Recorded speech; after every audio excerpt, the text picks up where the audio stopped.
Oscar Niemeyer avait une définition assez intéressante de l'architecture. Il disait, comme tout art, l'architecture doit provoquer simultanément l'émotion et la surprise. Et donc l'émotion, c'est quelque chose qui est invisible. Comment provoquer de l'émotion chez quelqu'un? À partir de quoi? La surprise, à la limite, elle concerne la forme, elle concerne la couleur. En réalité, c'est quoi un lieu?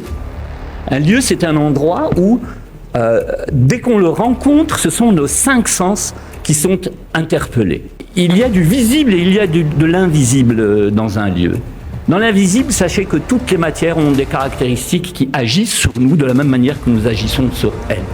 Aujourd'hui, il y a toute une école d'architecture qui s'appelle la Wellness Architecture, qui est l'architecture du bien-être, et qui nous extrait un petit peu de simplement l'architecture de la forme. Ah tiens, j'ai créé un beau volume, c'est sympathique, comme dans les années 70, le plombier et le chauffagiste vont passer derrière moi, ils vont installer les choses et le décorateur arrive à la fin.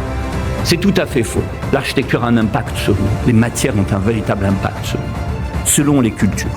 Si je prends par exemple l'effet de la couleur sur l'être humain, vous allez voir que selon les cultures, arabes, latines, chinoises, africaines, pour n'avoir pris que ça, eh bien nous n'avons pas les mêmes perceptions de la couleur. En Chine, la couleur du bonheur, c'est le rouge. Chez les Berbères, c'est le sacrifice, hein, c'est le mouton, c'est le sang, alors que chez nous, c'est le vert qui va être la couleur du bonheur.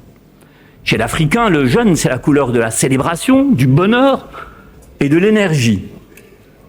Alors que le noir, chez l'Africain, va être la protection, la vie et le cérémonial. Là où chez les Arabes, c'est plutôt le mystère, le deuil et la force en même temps. Donc quand nous agissons face à des êtres humains qui sont les usagers. Ce sont les observateurs. Sans l'usager, il n'y a pas de la place pour un lieu en architecture. Vous savez, c'est un peu comme dans la physique quantique, c'est cette science qui s'intéresse aux plus petits, aux subatomiques, où s'il n'y a pas d'observateur, il n'y a pas d'espace et il n'y a pas de temps. L'observateur en architecture, c'est l'usager. Il faut commencer par l'usager.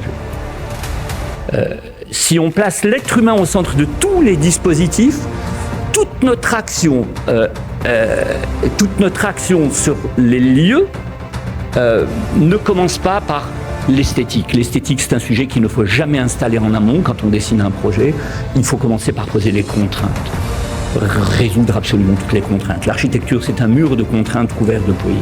Et quand je rentre dans un lieu et que je me sens mal, je ne sais pas pourquoi je me sens mal. Parce que mes 5 sens sont interpellés.